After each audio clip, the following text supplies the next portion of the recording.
ஒரு தலைவன்னா யாரு?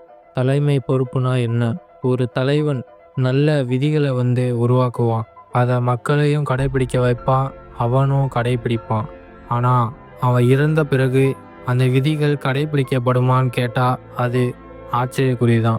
ஆனா, என் தலைவன் தலைவன்ற பேருக்கு மறுபேரா இருக்கிற ஐயன், ஐயப்பன் அவர் கடவுளாக இருந்து, அவரும் ஒரு ஞான நிலையில் அமர்ந்து, அவரை பார்க்க வரும் மக்களையும் 48 நாள் எந்த தீங்கும், எந்த தவறும் செய்யாமல் இருந்தால்தான் அவரை பார்க்க முடியும்.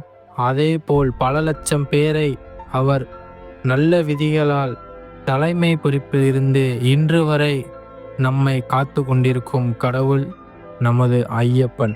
நமது ஐயப்பன் அவர் நல்ல விதிகளை உருவாக்கி பல லட்சம் மக்களை நல்வழியில் கொண்டு செல்கிறார். இதுதான் உண்மையான தலைவன், உண்மையான தலைமை பொறுப்பு.